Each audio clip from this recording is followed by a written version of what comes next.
শরীফ পাঠ করলাম। আল্লাহ পাক কোরআন শরীফ এবং হাদিস শরীফের কামিল হেদায়েত আমাদের সকলকে দান করেন। কোরআনে পাক এবং হাদিসে পাকের নূরে আমাদের জীবনকে নূরওয়ালা রহমতওয়ালা বানানোর তৌফিক দান করেন।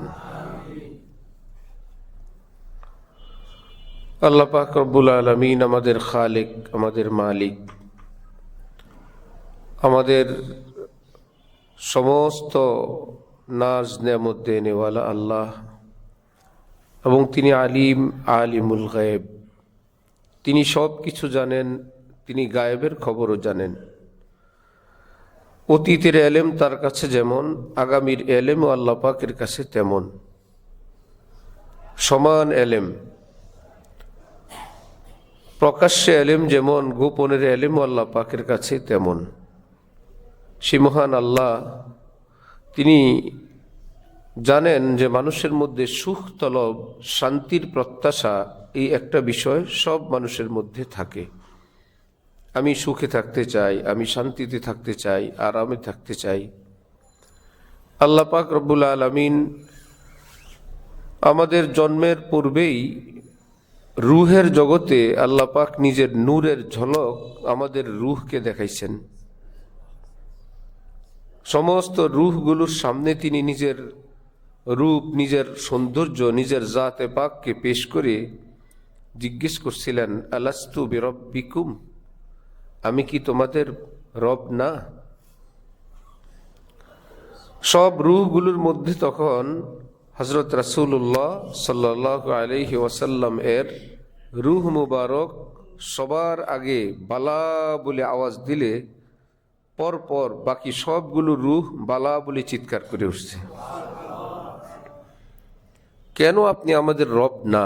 অবশ্যই আপনি আমাদের রব, আপনি আমাদের রব। আলাস্তু বিরব্বিকুম, সকলে বলে উঠল, বালা, নিশ্চয়ই আপনি আমাদের রব। আপনি না তো কে আছে আমাদের রব? এক বুজুর্গ বলেন, সেই তো আল্লাহ পাকের মোহব্বতের এক ঝলক তিনি আমাকে দিলেন, প্রেমের ব্যথা দিলেন। আজকে যে আমি এই পৃথিবীতে মাঝে মাঝেই আল্লাহর মোহব্বতে ছটফট করি, বুকে ব্যথা অনুভব করি, এক টান অনুভব করি, এটা আজকের কোনো কিছু না। দিল আজল সে থা, কোই আজ কা শায়দাই হ্যায়। আমার জন্ম কিছুদিন আগে, আমার আত্মা, আমার রুহের জন্ম তো কিছুদিন আগে না, সে তো সেই মজলিসে ছিল। আমি পৃথিবীতে আসছি নির্দিষ্ট একটা তারিখে, কিন্তু আমার রুহ তো আল্লাহ পাকের নূর দেখার সেই মজলিসে ছিল। সেই যে আল্লাহ পাকের প্রেমে পড়ছে, দিল আজল সে থা, কোই আজ কা শায়দাই হ্যায়, থি जो दुख पुरानी वो उभर आई है। সেই যে পুরানা প্রেমের ব্যথা, এখন সেটা মাঝে মাঝে আমি অনুভব করি। আমার আল্লাহর জন্য বুকে ব্যথা অনুভব করি, বড় টান টান লাগে, অস্থির অস্থির লাগে। আল্লাহকে ছাড়া আমার কিছু ভালো লাগে না। এটা হলো সেই যে আল্লাহ পাক নিজের একটু প্রেম আমাকে দান করলেন, নূরের এক ঝলক দেখাইছেন, সেই ব্যথায় আমি এখনো ব্যথিত হই। আল্লাহ আমাদেরকে আল্লাহর মোহব্বত দান করেন। যখন বালা বলল সকলে যে আল্লাহ আপনাকে আমরা নিশ্চয়ই ভালোবাসবো, মহব্বত করব, তাহলে মহব্বত করবেন, ভালোবাসবেন কি দিয়ে? রুহের হাত নাই, পা নাই, হাঁটু নাই, কপাল নাই, জমিন নাই, ভাষা নাই, উচ্চারণ নাই। সে তো আল্লাহ পাকের বিশেষ এক নিজামে তারা বালা বলে উঠছিল। আল্লাহ পাক নিজের প্রেম, ভালোবাসা তারা বাসবে, সেটার জন্য আল্লাহ পাক মানুষ সৃষ্টি করলেন। ওমা খালাকতুল জিন্না ওয়াল ইনসা ইল্লা লিয়াবুদুন। সকল মুফাসসিরিন বলেন লিয়াবুদুন এর ব্যাখ্যা হইল আয় লিয়ারিফুন। আল্লাহ পাক বলেন, আমি এই মানব জাতি, জিন জাতি এবং যা কিছু আছে সব কিছুকে সৃষ্টি করলাম আমাকে চেনার জন্য। ইবাদত করবে, এর মাধ্যমে আমাকে চিনবে। আসমান সৃষ্টি করলাম, আসমান দেখেই কে বানাইলো? এই সরকার, আগের সরকার, তার আগে যার নামে বলি দেখি আসমান আরো আগে। কার নাম বলবো যে অমুকে আসমান সৃষ্টি করলেন? পৃথিবীর কোনো দাবিদারের ইতিহাসও নাই যে কেউ এই পৃথিবীতে একটা মিথ্যা দাবিও করছিল আসমানটা কিন্তু আমার দাদা সৃষ্টি করছেন, আমার হুজুর আমার হজরত সৃষ্টি করছেন, এরকম দাবিদার আছে কেউ? রব্বুল আলামিন বলেন একমাত্র আমি আসমানের স্রষ্টা। আসমান দেখলে খুঁজতে খুঁজতে খুঁজতে খুঁজতে পরে দেখবা আমি ব্যতীত আর কাউকে তুমি খুঁজে পাবা না। ফুল দেখো, তুমি খুঁজবা ফুল আসলো কোত্থেকে? কলি থেকে, কলি গাছ থেকে, গাছ মাটির থেকে। তো কিভাবে গাছ মাটি থেকে গাছ হইলো? কিভাবে এত সুন্দর একই মাটিতে এক এক কালারের ফুল হইলো? একই সঙ্গে জন্ম দেওয়া এই ফুলের এই কালার, এই রুং, গুলিস্তামে যাকর কেহার গুল কো দেখা তেরি হি সি বু হ্যায় তেরি হি সি রঙ্গত। আয় আল্লাহ, ফুল বাগানে গেলাম, যেই ফুলের দিকেই তাকাই সেই ফুলের মধ্যে আমি আপনার খুশবু পাই, আপনার সৌন্দর্য পাই, আপনার হাতের ছোঁয়া পাই। আয় আল্লাহ, ফুল যদি এত সুন্দর হয়, যে হাতের ছোঁয়ায় ফুল সুন্দর, আমার আল্লাহ জানি কত সুন্দর। আল্লাহ বলেন আমি সৃষ্টি করলাম এই জন্য। ফুল দেখবা তো ফুলেই মজে যাবে না, ফুলের বানানেওয়ালাকে খুঁজতে থাকবা। আহা, পৃথিবীর যত কিছু আছে, মা খালাকতা হাদা বাতিলা, রব্বুল আলামিন বলেন অনর্থক আমি কিছুই সৃষ্টি করি নেই, একটা বস্তু সৃষ্টি করি নেই খামাখা অনর্থক। রাস্তার ধারে এমনিতেই ঘাস উঠে, গাছ উঠে, তোমাদের দৃষ্টিতে এমনিতেই উঠে না, আমি উঠাই। তার ডিউটি আছে, তার কাজ আছে, পরিবেশের সঙ্গে আছে, তোমাদের স্বাস্থ্যের সঙ্গে আছে, অন্য কোনো মাখলুকের খাবারের ব্যাপার আছে, অ্যান্টিভাইরাসের ব্যাপার আছে, তোমরা চিনতে পারো না, তোমাদের ব্যাপার। মা খালাকতা হাযা বাতিলা, আমি আল্লাহ অনর্থক কিছুই সৃষ্টি করি নেই। দেখবে আর বলবে আল্লাহ আই দিল ই কমর খুশতর ইয়া আঁকে কমর সাজাদ, অন্তর বলো তো চাঁদ বেশি সুন্দর নাকি চাঁদের বানানেওয়ালা আল্লাহ বেশি সুন্দর? ফুল বেশি সুন্দর না ফুলের বানানেওয়ালা বেশি সুন্দর? পৃথিবীর এমন সুন্দর মানুষ হয় যে দেখতেই মন চায়, ছোট্ট শিশু মন চায়, বারবার ঘুরে ফিরে দেখি। আল্লাহ এত সুন্দর মানুষ আপনি বানাইতে পারেন? এত সুন্দর নাক, এত সুন্দর ঠোঁট, এত সুন্দর হাতের গড়ন, এত সুন্দর পা, ছোট্ট বাবু শুয়ে থাকে, মন চায় মাথা থেকে পা পর্যন্ত পুরোটাই দেখি। আল্লাহ রে এত সুন্দর। রব্বুল আলামিন বলেন তখন কি আমার কথা মনে পড়ে না? এক ফোঁটা নাপাক পানি দিয়ে কে তাকে এত সুন্দর করে সৃষ্টি করলেন? আল্লাহ, কেউ না। আল্লাহ পাক বলেন দেখো না আসমানে, তোমরা তাকাও, পাখি উঠতে থাকে। হয়তো বলবো পাখি ডানা মেলে উড়ে, ঠিক আছে ডানা মেলে উড়ে, যখন ডানাটা বন্ধ করে তখন কিভাবে উড়ে? পাখি যখন ডানা দিয়ে ডানে বায়ে কেবল বাতাস কাটতে থাকে, উঁচু নিচু করতে থাকে, সেটা তো আমরা মনে করি যে এই, কিন্তু তার সেই ডানা দিল কে? বাতাসটাকে ওরকম উপযোগী করে দিল কে? তাকে এরকম জ্ঞান বুদ্ধি দিল কে? এভাবে তোমাকে উঠতে হবে, সেটা তো যাক আমাদের একটু পরে। কিন্তু বাকি যখন একদম ডানা গুছায় রাখে, ফোল্ডিং করে একদম বন্ধ করে রাখে, তখন কি উড়ে না? ডানে বায়ে এদিক সেদিক যাইতে থাকে। কোরআন শরীফে আল্লাহ পাক বলেন মা ইউমসিকুহুন্না ইল্লার রহমান, রহমান ছাড়া তাকে কেউ উড়ায় নাই। আমি রহমানই তাকে উড়াইলাম, সে এদিকে যায় সেদিকে যায়, আমি তাকে উড়ার এই ব্যবস্থা করে দিলাম। গুলিস্তামে যাকর কেহার গুল কো দেখা তেরি he she রঙ্গত Teri he she বু হ্যায়। আল্লাহ এই পৃথিবীতে আসলাম, যেদিকেই তাকাই সব কিছুর মধ্যেই আল্লাহ তোমার রূপ, তোমার সৌন্দর্য। আল্লাহু নূরুস সামাওয়াতি ওয়াল আরদ। কোরআন শরীফে রব্বুল আলামিন বলেন এই পৃথিবীর যত রং রূপ দেখো সবই আমি আল্লাহর নূরের ঝলক। দিনের আলো আমার নূর, রাতের কালো অন্ধকার সেটাও আমার নূর। রাতের অন্ধকারও একটা নূর, সে নূরের আরেকটা কালার, যে কালো চাদর দিয়ে বান্দাকে ঘুম পাড়ানোর ব্যবস্থা করে। ছোট্ট শিশু যখন ঘুমায়, মা যেদিক থেকে আলো আসে সেটাকে বন্ধ করে, চোখে একটু আলো পড়ে সেটাকে বন্ধ করে। রব্বুল আলামিন বলেন আমার বান্দারা ঘুমাবে, আমি একটু চাদর দিয়ে আরেকটা কালারের নূর দিয়ে বান্দাকে মুড়ু দিয়ে দিই। অন্ধকারে ঘুম এটা স্বাস্থ্যের জন্য বেশি উপযোগী, বেশি উপকারী। আমি তোমাদেরকে রাত দিলাম, ওয়াজআলনা নাওমাকুম সুবাতা, আমি তোমাদেরকে ঘুম দিলাম, যে ঘুম আমি সেটাকে ক্লান্তি নাশক করে দিলাম। অতীতের যত টেনশন, অস্থিরতা, দুর্বলতা, কমজোরি সব কিছুকে একটু ঘুমানোর পর সবটাকে ডিলেট অল, আবার নতুন জীবন। সকালবেলা আবার নতুন জীবন, সতেজ সজীব। সকালবেলা উঠার পর রাতের সেই ক্লান্তিগুলো কি আর থাকে? কোনো ওষুধ খাওয়া লাগে? কোনো না, এমনি ঘুমায় পড়ছিলাম, ঘুম থেকে উঠে দেখি আবার তাজা, আবার ক্লান্ত, আবার ঘুম, আবার তাজা। তো ঘুমকে আল্লাহ পাক বলেন ওয়াজআলনা নাওমাকুম সুবাহাতা, তোমাদের জন্য আমি ঘুমকে ক্লান্তি নাশক, ক্লান্তি দূর করার মেশিন হিসাবে, ব্যবস্থা হিসাবে তৈরি করে দিলাম। বান্দা ঘুমাইতে থাকে, হাদিসে পাকে আছে ফেরেশতা পাহারা দিতে থাকে,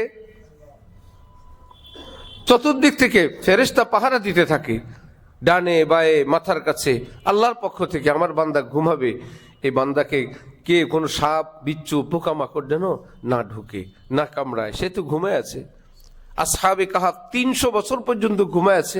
রব্বুল আলামিন বলেন আমি তাদেরকে যে তাহসাবুহুন্না ইকাযাম ওয়া হুম রুকুদ, হে দর্শক তুমি দেখলে মনে করবা সে জাগ না, কারণ চোখগুলো মেলা। ওয়াহুম রুকুদ, অথচ সে ঘুমে। কারণ তাদেরকে কেউ যদি হামলা করে, আক্রমণ করে, এই জন্য আমি বড় বড় চোখ খোলা রাইখা ঘুম পাড়ায় দিলাম। কেউ আসলে উকি মারবে, দেখবে আল্লাহ রে তাকায় আছে, আসলে ঘুমের মধ্যে। কোরআন শরীফ আল্লাহ পাক বলে আমি তাদেরকে এভাবেই ঘুম পাড়ায় রাখলাম। তাহসাবুহুন্না ইকাযাম ওয়া হুম রুকুদ, দেখনেওয়ালা ভাববে সে তো একদম জাগ না। আল্লাহ পাক বলেন অথচ সে পাক্কা ঘুমে। ঘুম থেকে উঠে একে অপরকে জিজ্ঞেস করে কতক্ষণ হবে? ভাই একদিন হয়ে গেছে। আরেকজনে বলে ভাই কাছাকাছি, অথবা আধা দিন, 5-7 ঘন্টার কম না। কি মুশকিল! যাই হোক নাই হোক, ক্ষুধা তো লাগছে, ঘুম তো গেলাম, একটু হাটে বাজারে কিছু পাঠাও, পকেটে কার কত টাকা আছে ভাই বাইর করো, চান্দা উঠাও, কিছু টাকা পয়সা আছে, যাও বাজারে কিনে নিয়ে আসো। আর বাজার ভালো না, মানুষ হালাল খায় না, হারাম খায়, তোমরা একটু হালাল খাবার সংগ্রহ করে আনবা। খোঁজ টোজ নিয়ে বাজার টাজার করলো, এখন গোশ কিনে টাকা দিছে 300 বছর আগের টাকা। দোকানদার বলে কি দেন এগুলো? টাকা দিলাম। তারা যে ঘুমাইছে, তারা ভাবছিল 1 দিন 2 দিন, আসলে ঘুমাইছে 300 বছর। কোরআন শরীফ রব্বুল আলামিন বলেন 300 বছর আগের মুদ্রা পকেট থেকে বের করে বাজার করতে গেছে। এটা পৃথিবীর কারোর জন্য সম্ভব? রব্বুল আলামিন বলেন ইন্নাল্লাহা আলা কুল্লি শাইইন কাদির, এটা না আমার জন্য সবই সম্ভব। আলা কুল্লি শাই, আমি যা চাই সেটাই হয়। আল্লাহ রব্বুল আলামিন বলেন আমি যদি ইনয়ামসাসকাল্লাহু বিদুররিন ফালা কাশিফা লাহ, আমি যদি কারো কোনো ধ্বংস করার, ক্ষতি করার সিদ্ধান্ত গ্রহণ করি, এই ক্ষতি দূর করার এই পৃথিবীতে নেই, কেউ নাই যে তাকে এই ক্ষতির থেকে বাঁচাবে, এই মৃত্যু থেকে বাঁচাবে, এই পতন থেকে তাকে রক্ষা করবে। আমি যদি সিদ্ধান্ত নেই, এই পৃথিবীর আর কেউ নাই। আমি যদি চাই মাছের পেটের ভিতরে গভীর অন্ধকারে জীবিত ইউনুসকে, সেখানেও আমি সুরক্ষা দিতে পারি। মাছের পেটে রাতের অন্ধকার, মাছের পেটের অন্ধকার, পানির অন্ধকার, কয়টা হইল অন্ধকার? 3টা। রাতের অন্ধকার, পানির অন্ধকার, মাছের পেটের। কোরআন শরীফ আল্লাহ পাক বলে জুলুমাত, অন্ধকার আর অন্ধকার। কি ব্যাপার? বলে একটা রাতের অন্ধকার, আরেকটা পানির অন্ধকার, আর একটা মাছের পেটের অন্ধকার। মাওলানা সাহেব সেখানে আবার দোয়া পড়েন লা ইলাহা ইল্লা আনতা সুবহানাক ইন্নী কুনতু মিনাজ জালিমিন, আপনি ছাড়া আমার কেউ নাই, আপনি রক্ষা করলে আয় আল্লাহ আপনি সবই সম্ভব। আল্লাহ বললেন দেখলা মাছের পেটে আমি ইউনুসকে জীবিত রেখে দিছি। এই জন্য আমার ভাইয়েরা, এই পৃথিবীতে অনেক রোগ, অনেক রূপ আসবে, কিন্তু যার বুদ্ধি, যে জ্ঞানী, সব কিছুর মধ্যে সে খোঁজ করবে মহান আল্লাহকে। ফুল দেখে কেউ মজে যায়, ফুল পর্যন্তই, আর ইমানওয়ালা ভাবতে থাকে এই ফুল তো আমার আল্লাহ তৈরি। চাঁদ দেখে, সূর্য দেখে কেউ হারায় যায়, চাঁদের আলো পর্যন্তই যায়, আর কেউ বলে আল্লাহ এত সুন্দর চাঁদ তো আমার আল্লাহ দান করেন, এত মৃদু বাতাস, এই সুন্দর শীত। আল্লাহ রব্বুল আলামিন বলেন গরম শীত মা খালাকতা হাযা বাতিলা, এমনিতেই সৃষ্টি করি নাই, শীতের মধ্যেই তোমাদের জীবন যাপনের অনেক সামান আছে। মৌসুমে মৌসুমে তিনি ফল দেন, তিনি বলেন, মনে করেন না এটা এই ওই মৌসুম, ওই আবহাওয়া, ওই বাতাস, ওই অঞ্চল, যে যে অঞ্চলে বাস করে ওই অঞ্চলের মানুষের স্বাস্থ্য সুরক্ষার জন্য মৌসুম অনুযায়ী গাছ গাছালি ফল ফলাদি রব্বুল আলামিন বলেন আমি সব কিছু সৃষ্টি করে রাখি। তোমাদের খাবারের মধ্যে সে ওষুধ আছে, সব কিছু আছে। তো কেউ তো চাঁদ দেখে মজে যায়, কেউ ফুল দেখেই পাগল হয়ে যায়, কেউ কারো রূপ দেখে পাগল হয়, কেউ আরেক ধাপ পিছনে যায়। ফুল তো সুন্দর, তাহলে ফুলের বানানেওয়ালা কত সুন্দর, চাঁদ সুন্দর তো চাঁদের বানানেওয়ালা কত সুন্দর। কোরআনে পাকে রব্বুল আলামিন বলেন, আহা আলা বিজিক্রিল্লাহি তাতমা ইন্নুল কুলুব, যেই বান্দার মনে আমি থাকি স্মরণে, যাই দেখে কেবল আমার কথা ভাবে, আমাকে ভুলে না, আমি আল্লাহ ওয়াদা করলাম সে ছেঁড়া চাটাইয়ের উপরেও যদি থাকে কিংবা অট্টালিকায়ও যদি থাকে, যেভাবেই থাকুক উপরে উপরে আমি আল্লাহ তার অন্তরে আসমান থেকে শান্তি নাজিল করব। সে থাকবে মহা সুখে, মহা শান্তিতে, মহা ইজ্জতে। হ্যাঁ, দেহ তার কষ্টে থাকতে পারে, দেহে ক্ষুধা থাকতে পারে, এ কি হয়েছে? দেহে ক্ষুধা তো কোনো বেইজ্জতির ব্যাপার না, অসম্মানের ব্যাপার না। রুহ যদি ক্ষুধার্ত থাকে এটা বড় অসম্মানের ব্যাপার। রুহ যদি ক্লান্ত শ্রান্ত অসুস্থ থাকে এটা তার জন্য বড় ভয়ঙ্কর ব্যাপার। রুহের গেজা জিক্রে হক আমাদ গেজা ই রুহেরা মরহমামাদ ই দিলে মজরুহরা। জালালউদ্দিন রুমি মস্তমি শরীফে বলেন, আয় আল্লাহ, ক্ষুধা লাগে, পেটকে তো খাবার দেই, তো পেট খাবার পায়, দেহ সুস্থ হয়, স্বস্তি পায়, কিন্তু আত্মার যখন ক্ষুধা লাগে, আয় আল্লাহ আমি তাকে কি খাবার দেই? আমি যখন একটু জিকির করি আমার আত্মার পেট ভরে যায়। আয় আল্লাহ, শরীর অসুস্থ হয়, আমি ঔষধ মলম ব্যবহার করি তো শরীর সুস্থ হয়, কিন্তু আত্মা যখন ব্যথা হয় আমি আল্লাহ কি করব? রব্বুল আলামিন বলেন, শুনো, বিজিক্রিল্লাহ, আমি আল্লাহর জিকির করো, তোমার আত্মার ব্যথা আমি দূর করে দিব। আল্লাহ পাক আমাদেরকে দ্বীনের বুঝ দান করেন। আমার ভাই, সুসন্তানকে হাজার মানুষ তাকে সান্ত্বনা দিলেও যে মায়ের পাগল, সে কারো হাতেই খায় না, কারো কাছেই ঘুমায় না, সে কেবল মা মাই বলতে থাকে। যে মায়ের হাতে খেতে অভ্যস্ত, নানির হাতেও খায় না, বাবার হাতেও খায় না। বাবার বলে, তুমি কি আম্মু? তোমার হাতে খাবো, আমি শুধু আম্মুর হাতে খাবো। কারো হাতের উপর মাথা রেখেও ঘুমায় না, আমি শুধু আমার মায়ের হাতে মাথা রেখে আমি ঘুমাবো। সে মায়ের পাগল। ঠিক যেই বান্দার অন্তর আল্লাহর মোহব্বত থাকে, সে কোনো কিছুতেই তার মন জুড়ায় না, কোনো কিছুতেই তার মন শান্ত হয় না। সে কেবল থাকে যে হাম ऐसे रहे या के वैसे रहे, वहाँ देखना है कि कैसे रहे, हयाते दो रोजा का क्या आयशो गम, মুসাফির রহে জেসে তেসে রহে। মক্কা মুকাররমা একটা ছেলে হারানো গেলে হযরত ওয়ালা করাচি রহমতুল্লাহ আলাইহি ছিলেন আশপাশে, বললেন ওই ছেলেটার মা হারানো গেছে। কত মা এসে তাকে সান্ত্বনা দিল, না, তার কান্না থামেই না। হযরত বললেন, আফ্রিকান একজন কালো মহিলা এসে বাচ্চাটাকে জড়ায় ধরলে, সেও ওই মহিলাও তাকে জড়ায় ধরলে, একদম চুপ হয়ে গেছে। দেখনেওয়ালারা সবাই ভাবছে এটা তার মা হবে। কত দেশের কত নারী তাকে সান্ত্বনা দেওয়ার চেষ্টা করলো, সে শান্ত হইল না। আফ্রিকান একটা কালো মহিলা এসে ধরলে সে শান্ত হয়ে গেল, কারণ এটা তার মা। ঠিক আল্লাহ পাক বলেন, আমি তোমাদের অন্তরকে এভাবেই সৃষ্টি করলাম যে হাজার নাজ নেয়ামত দুনিয়ার দিলে তোমার অন্তরে শান্তি আসবে না।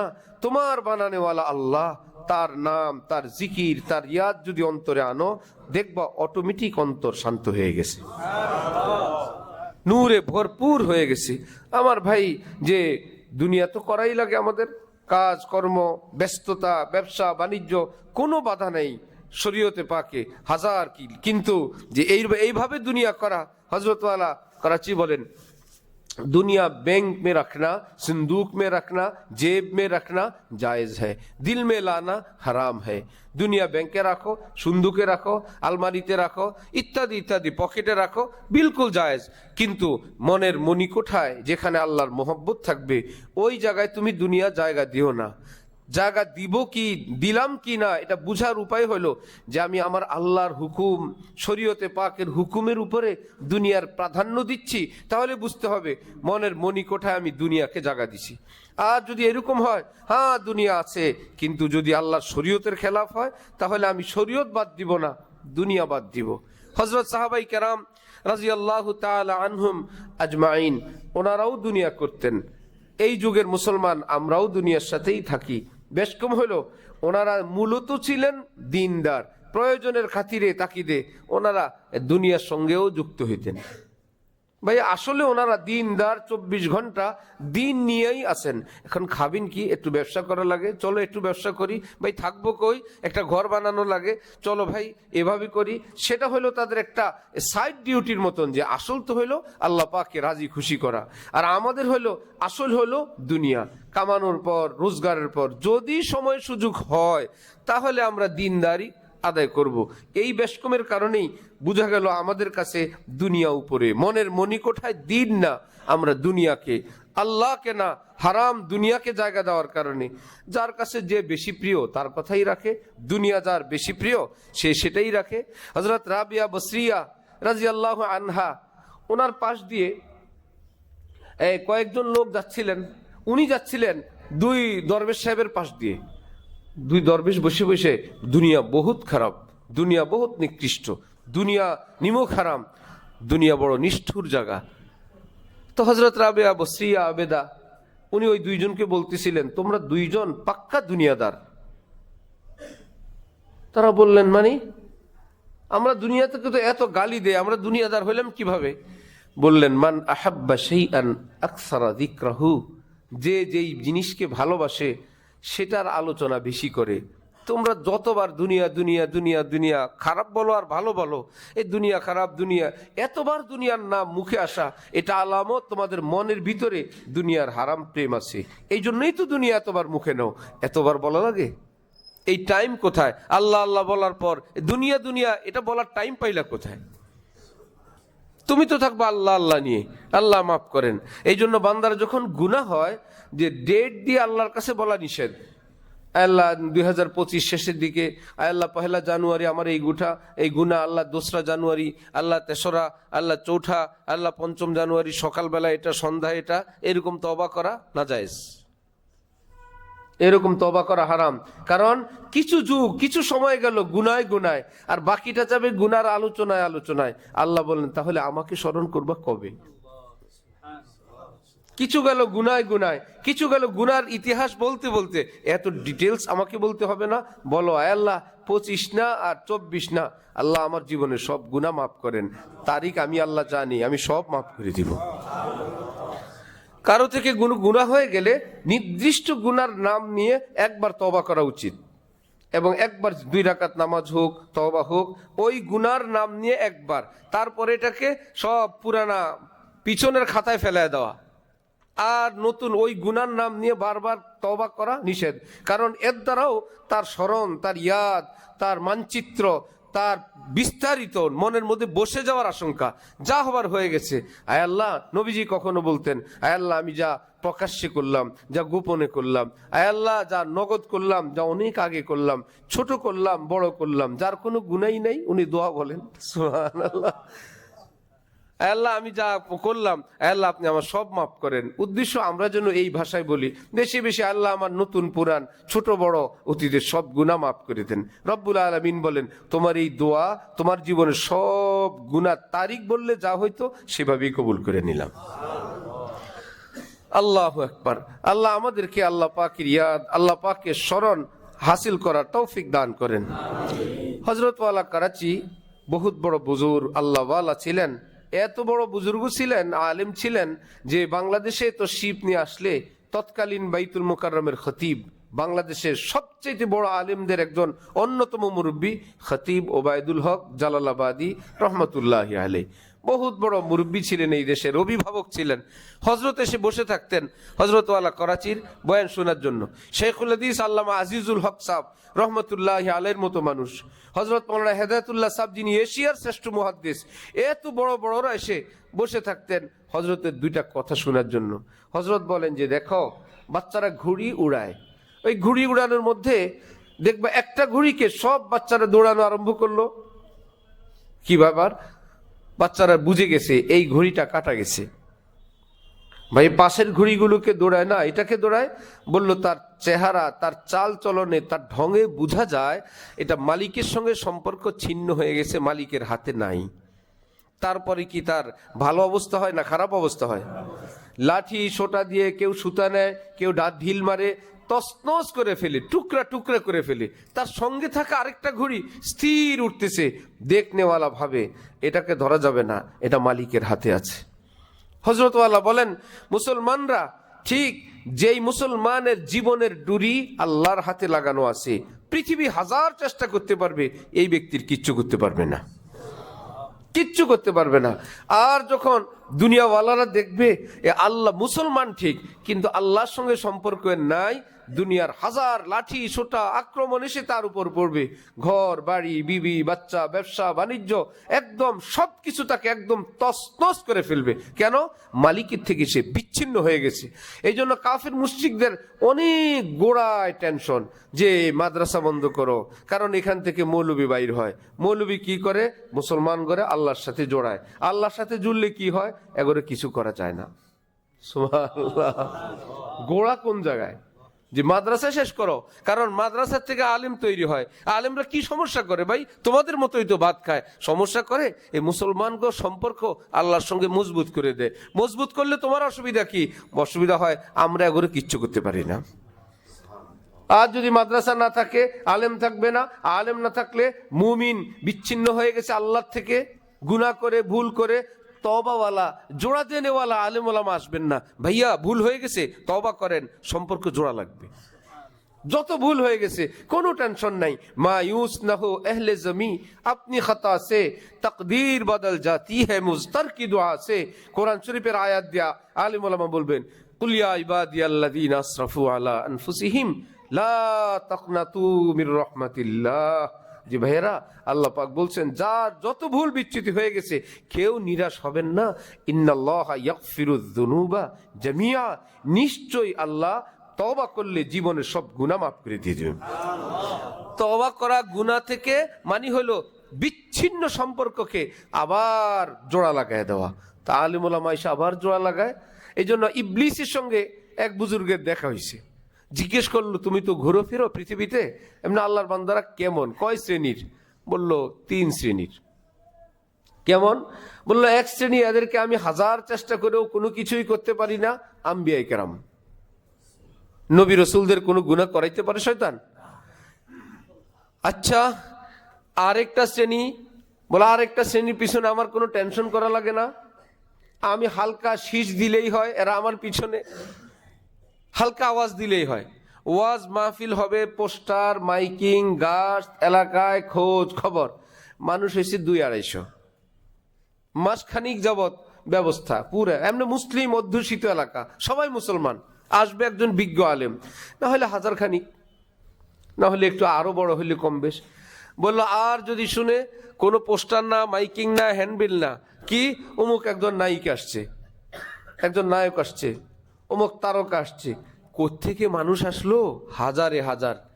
ইবলিস বলে এই গ্রুপ নিয়ে আমার কোনো টেনশন নাই, শীষ দিলেই প্রস্তুত, কোন রকম সংবাদ পাইলেই এরা এসে যায়, এগুলো নিয়ে আমার এত কষ্ট করা লাগে না, হালকা একটু বাতাস দিয়ে দিই, এরা দৌড়াইতে থাকে। একটা গ্রুপ হইলো আমার বড় পেরেশানির গ্রুপ। এরা হইলো আমি অনেক কষ্ট করে আমি এদেরকে বুঝাই সমঝাই, এদেরকে গুনাহ করাই, ভুল বিচ্যুতি করাই। এরা আবার কোনো মৌলভী সাহেবের বয়ান শুনে কান্নাকাটি করে আমি যা উপার্জন করলাম সব মিসমার করে ফ্রেশ হয়ে যায়। আমি আবার ধরি, আবার আরেক কল দিয়ে আটকাই, আরেক সিস্টেমে এদেরকে যুক্তি তর্ক দিয়ে, বিদ্যা দিয়ে, বিজ্ঞান দিয়ে, পৃথিবী দিয়ে, সোসাইটি দিয়ে, কালচার দিয়ে, রাজনীতি দিয়ে, ব্যবসা দিয়ে, যা জীবন বাঁচানো ফরজ। একটা ফতোয়া দিয়ে দিল, চুরি করে আর কি বলে জীবন বাঁচানো ফরজ। মনে হয় যেন উনি চুরি যে করে ফরজ আমল করে। জীবন বাঁচানো ফরজ, কারণ চুরি না করলে সে তার খাওয়ার ব্যবস্থা নাই, সেই খাওয়ার ব্যবস্থা করা তো ফরজ, এই জন্য চুরি করে। চুরি করে আর বলে জীবন বাঁচানো কি ফরজ। 10 জনের সঙ্গে মিলে থাকা, এটাই তো ইসলামের নিয়ম। আমরা কি আলাদা হব নাকি? কোন 10 জন? যেই 10 জন হইল সুদখোর, ঘুষখোর, মিথ্যুক, অসভ্য, এদের সঙ্গে মিলে থাকা ফরজ। তাহলে আর হিজরত করার দরকার কি? মক্কা শরীফে মিলে ঝুলে থাকেন, 10 জনের সঙ্গে মিলে থাকা, এটাই তো ইসলামের শিক্ষা। হ্যাঁ, ইসলাম কি অসামাজিকতা শিক্ষা দেয়? শয়তান বলে এগুলো সব আমার ওয়াজ। আমি বিভিন্ন জনকে দিয়ে ওয়াজ করাই, আমার সহকারী আছে, এরাই বলে হ্যাঁ আমরা কি অসামাজিক? মানুষ তো কালচার, সবকিছুর সঙ্গে আনকালচার না। একটা সোসাইটি থাকে, এটা মিলেজুলে থাকে। এই জন্য আমি এদের কি দিয়ে একটা দিয়ে অপরাধ করাই, পরে সহকারী আরেকটা 10-12 জন হয়ে গেলে তাদের যারা কর্মচারী দেখনেওয়ালা সবাই বলে হ্যাঁ আমাদের বস্তু এরকমই, আমাদের মালিক এরকম, আমাদের মহল্লা এরকম, আমাদের মার্কেটে ব্যবসার নিয়মেই। এখানে 1 কেজি মানে 900 গ্রাম, এটাকে আবার নতুন কথা নাকি? হ্যাঁ, আপনি কোত্থেকে আসছেন? এখানে 1 কেজি 900 গ্রাম, এটা কি আজকের খবর? আপনি কোন জগতে বাস করেন? আরে কি আশ্চর্য! পাবে 1,03,500 টাকা, দেয় 1 লাখ। আর ভাই 3,500, আর ভাই আপনি কোত্থেকে আসছেন, এটা কি দেওয়া লাগে নাকি? শয়তান বলে এগুলো আমার ওয়াজ, এগুলো ইসলামের ওয়াজ না, শয়তানের ওয়াজ। 3,500 টাকা, 502 টাকা হইলেও তো দিতে হবে।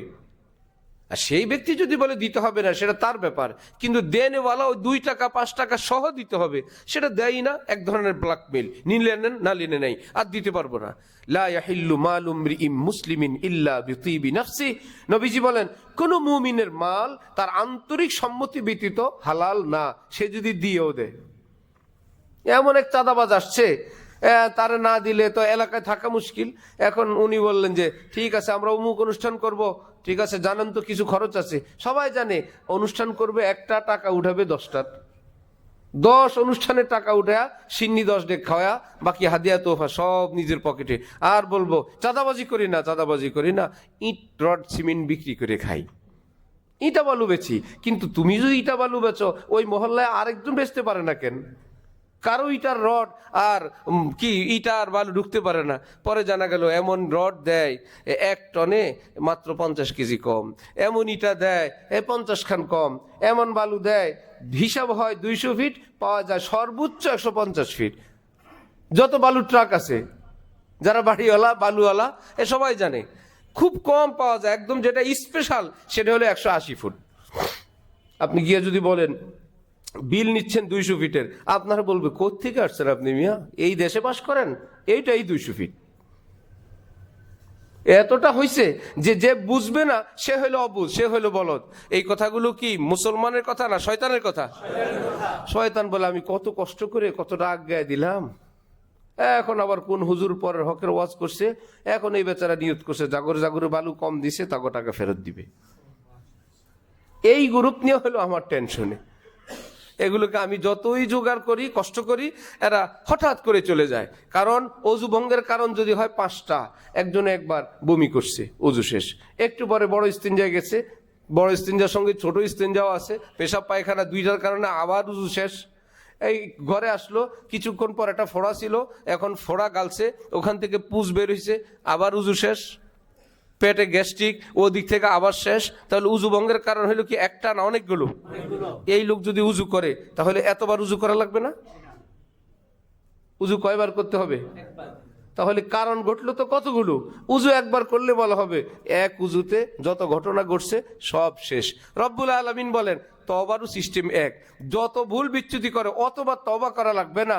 জীবনে তওবা ভঙ্গকারী, তাকওয়া বর্জনকারী, নষ্টকারী যত পুজ, যত পেশাব, যত পায়খানা গুনাহের বের হয়েছে, একটা তওবা করলে আমি পবিত্র বানায় দিয়ে দেব।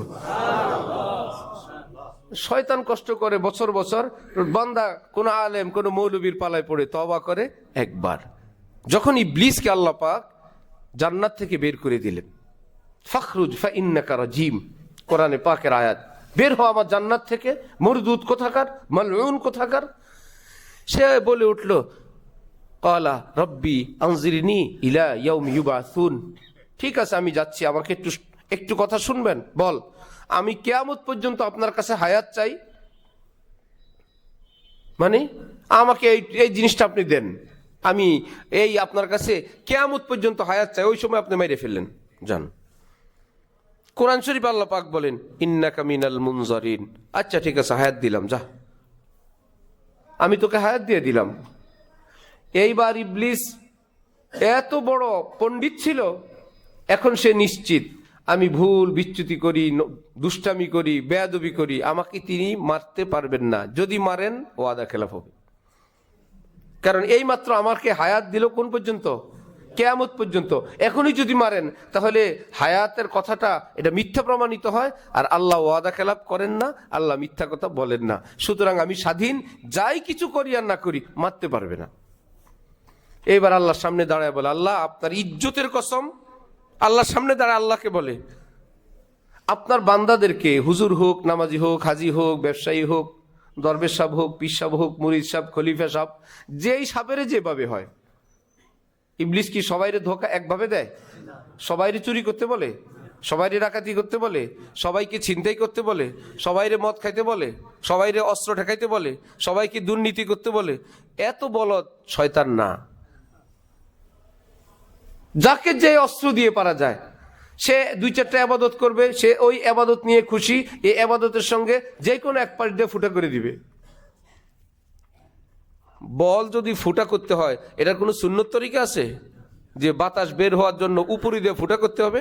না, যে দিক দিয়েই করে, পুরা চতুর্দিক থেকে যে দিক থেকে ফুটা করবেন বল শেষ। ঠিক ঈমান যে গুনাহ থেকে মুক্ত থাকার একটা ব্যাপার, এই কোন গুনাহ করে ফুটা করবেন নির্দিষ্ট কিছু নেই। শয়তান বলে যে দুই চারটা দরবেশির আইটেম তোমার পছন্দ, দাড়ি, টুপি, পাঞ্জাবি, জিকির, তসবি, এগুলোতে হাত দিলে সমস্যা আছে, তুমি আমারে তওবা করে ধরা খাওয়াবা। এগুলো সহ আমি একটা সিস্টেম করে রাখি, একটা ভিন নারীর সঙ্গে একটা মিষ্টি আলাপ রেখে দিলাম, সবকিছু ঠিক আছে। একজন ভিন নারীর সঙ্গে একটা মিষ্টি আলাপ, তো ভাবি ভালো আছেন তো, আপা কেমন আছেন, ভালো মন্দ জানেন, ফেসবুক আইডিটা কি, ইত্যাদি ইত্যাদি। এমনি হজরতের বয়ান শুনবেন,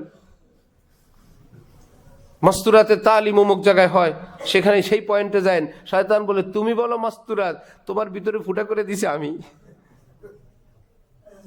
কারণ তোমারই যে নর্মাল কোনো শয়তানি করান যাবে না, তোমার এই ইসলামিক কোনো আইটেম দিয়ে শেষ করা লাগবে। যে এই দুইখান কিতাব রাখেন, এই কিতাবগুলো অনেক ভালো, এই মেমোরির মধ্যে অনেক সুন্দর ওয়াজ আছে। এই মহিলা মানুষ, আপনি তো ঘরে থাকেন, আপনি তো বাইরের জগতে যান না। শয়তান বলে আমি তাকে হাদিয়া তোহফা দেওয়াবো, আর ভিতরে ভিতরে এই দুইজনের সম্পর্ক ঘনিষ্ঠ করব। ওই সম্পর্ক ঘনিষ্ঠটা হলো টার্গেট। তুমি বুখারী দাও আর মুসলিম শরীফ দাও। তাহলে শয়তানকে এগোরেকেই মদ খাওয়াবে? এদেরকে মদ খাওয়াবে না। খালাম্মা খালাম্মা ভাবি আপনার ছেলেটারে জমাতে দেওয়ার দরকার, এই ছেলে নষ্ট হয়ে যাবে, আমরা 3 দিনে নিয়ে যাই, 4 দিনে নিয়ে যাই। না খালাম্মা, শয়তান বলে খুব আল্লাহ রাস্তার কাজ করতেছে, খালাম্মার দিক তাকায় তাকায় কথা বলতেছে, ভাবি ভাবি শেষ হয়ে যেতে। শয়তান বলে নাও নাও, আমি জানি তোমার আমি ফুটা করে দিছি। আরেক বেচারা গাল ভার করে জিকির করে, তসবি লম্বা, মসজিদ থেকে বের হয় না, পীর সাহেবের যত ওজিফা আছে, বের হওয়ার সময় শয়তান বলে তোরটা ফুটা করে দিতেছি, বের হয় আর বলে আল্লাহ। এইরকম মানুষ তো সমাজে আমার মতন জিকির ওলা তো কমই আছে। হ্যাঁ, আল্লাহ জিকির কত বড় একটা আমল, মুসলমানের মধ্যে কোনো খোঁজ খবর আছে? দুনিয়াদার হয়ে গেছে সব। আল্লাহর রহমতে এই যে আধা ঘন্টা জিকির করলাম, শয়তান বলে অহংকারের ফুটা করে তোকে এসব বের করে দিছি। হযরত থানবী রহমতুল্লাহি আলাইহির দরবারে একজন যাকে তাকে শুধু বয়ান করে, হযরতের কাছে বিচার গেছে, ভাই তুমি যাকে তাকে বয়ান করো কেন? আল্লাহর জন্য। আচ্ছা, হযরত বলেন আল্লাহর জন্য কাউকে দ্বীনের কথা বলার তো কিছু নীতিমালা আছে। নীতিমালা জানো কি নীতিমালা? 1 নম্বরে যাকে বলবা নিজের থেকে উত্তম মনে করা ফরজ। তুমি নামাজ পড়ো, যাকে বলছো সে পড়ে না, নামাজের কথা বলার সময়ও মনে এই কথা উপস্থিত রাখা, আমি 1000 নামাজ পড়ার পরেও আমার বেনামাজি ভাই এর দাম আল্লাহর কাছে বেশি। আমি জীবনে কোনোদিন নেশা করি নাই, এই নেশাখোর মানুষটা দাম আল্লাহর কাছে বেশি। আমি আমার বালেগ হওয়ার পরে জীবনে কোনোদিন আমি খুর লাগাই নাই দাড়িতে, আর এই লোক জীবনে এখনো খুর বন্ধই করে নেই, তারপরেও এই লোকের দাম বেশি। আর সে তো জুমার নামাজই পড়ে না, 5 ওয়াক্ত তো পড়ে না, ঈদও পড়ে না, জুমাও পড়ে না। ইসলামের বিধান কাফের না? কাফের না, তোর থেকে দাম বেশি। হযরত নবী বললেন তুমি কি যাকে দ্বীনের কথা বলো নিশ্চয় তার মধ্যে কমতি আছে, তাহলে তুমি কি মনের মধ্যে এই কথা উপস্থিত রাখো যে আমার ভাইয়ের দাম আমার থেকে অনেক বেশি? প্রয়োজনের খাতিরে বলতে হয়। এটাকে হযরত ওয়ালা করাচি বলেন যাকে আমি বলবো তার দাম আমার থেকে বেশি, এটা কেমনে ভাববো? এটা তো আসে না মনে। হযরত বলেন কেন? বাদশার চিকিৎসা কি আরেক বাদশা করে না ডাক্তার করে? কে করে? ডাক্তার যখন অপারেশন করে, শোয়ায়, ইঞ্জেকশন দেয়, তখন মনে মনে কি মনে করে? ডাক্তার মনে করে আমার দাম বেশি না রুগীর দাম বেশি? কার দাম বেশি? রুগী কে? বাদশা। রুগী যদি বাদশার ছেলে হয়, ডাক্তার চিকিৎসা করার মনে করে প্রয়োজনের খাতিরে, দায়িত্বের খাতিরে চিকিৎসা করি, আমার মতন বহু ডাক্তারের চেয়ে ওনাগো দাম বেশি। সে বাদশা, সে বাদশার ছেলে। ঠিক কোন মুসলমান যখন অন্য মুসলমানের কোনো খেদমত করবে, তার ইসলাহ করবে, সংশোধন করবে, তখন ওই রকম ডাক্তারের মতো রাখবে। আমি একটা কথা পারি আর কি, সেটা তাকে বললাম, কিন্তু আমার চেয়ে তার দাম বেশি। সুবহানাল্লাহ। আমি একটা কথা জানি, সেটা তাকে জানাইলাম, এর অর্থ এই না আমি দামি, তা সে তো বাদশা, এইরকম মনে করে বলা ফরজ। হযরত থানবী বললেন, তুমি কি তোমার বলার সময় মনের মধ্যে এই কথা উপস্থিত ছিল? সেই বেচারা বলল, না হযরত, সত্যি কথা, আমার মধ্যে এগুলো ছিল না। তাহলে কি ছিল? যদি সেটাই না থাকে, এটা ছিল আমি ভালো সে খারাপ, আমি বড় সে ছোট। এটা মনের ভিতরে রেখে দ্বীনের দাওয়াত দেওয়া গুনাহে কবিরা। এটা মনের ভিতরে রেখে দ্বীনের দাওয়াত দেওয়া কি সওয়াবের কাজ না কবিরা গুনাহ? কিন্তু উপরে উপরে কি গুনাহ ছিল না ইবাদত ছিল? হ্যাঁ, দ্বীনের কথা বলতেছে, ওয়াজ করতেছে, মাশাআল্লাহ, কত ইবাদত, কত ইবাদত, অথচ যত বলছে তত কবিরা গুনাহ হইছে।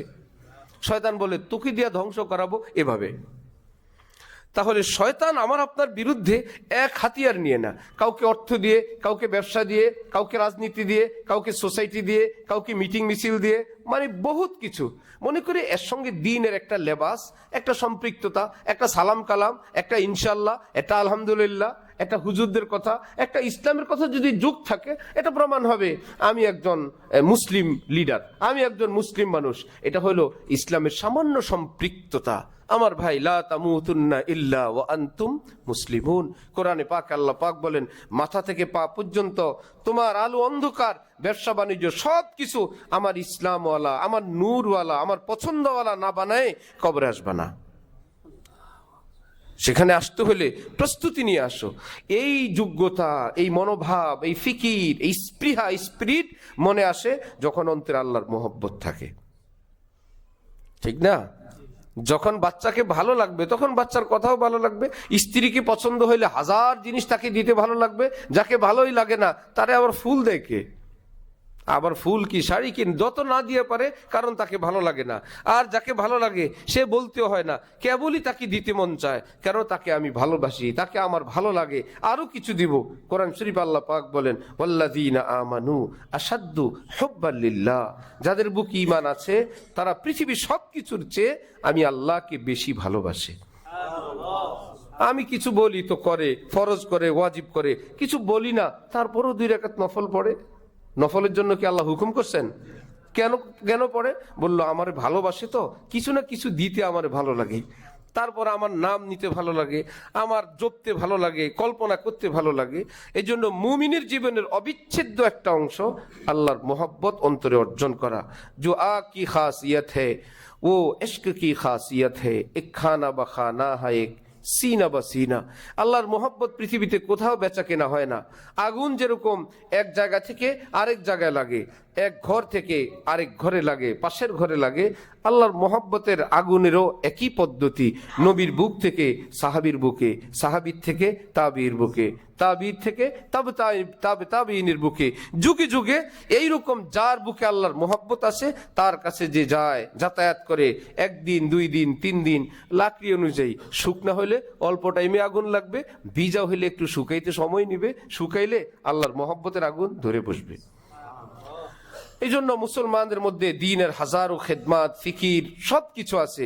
অন্তর আল্লাহর মোহব্বত অর্জনের এই ফিকির, এটার খোঁজ খবরও নাই, এটার আলোচনাও নাই, যার জন্য সব ফ্যাকাশে ফ্যাকাশে, সব নিষ্প্রাণ, নিষ্প্রভ, নিষ্ক্রিয়, এই একটা রোবটের মতন কিছু ইবাদত, একদমই জীবন্ত প্রাণবন্ত ইবাদত, যে অন্তরে আল্লাহর মোহব্বত।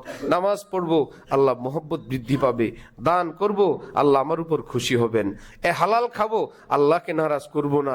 এই যে সব কথার সঙ্গে আল্লাহর স্মরণ, আল্লাহর ইয়াদ, এটা আল্লাহর মোহব্বত ওয়ালাদের নসিব হয়। আল্লাহ আমাদেরকে, আমাদের সব মুসলমান ভাই বোনদেরকে অন্তরে আল্লাহ পাকের মোহব্বত হাসিল করার তৌফিক দান করেন। আল্লাহ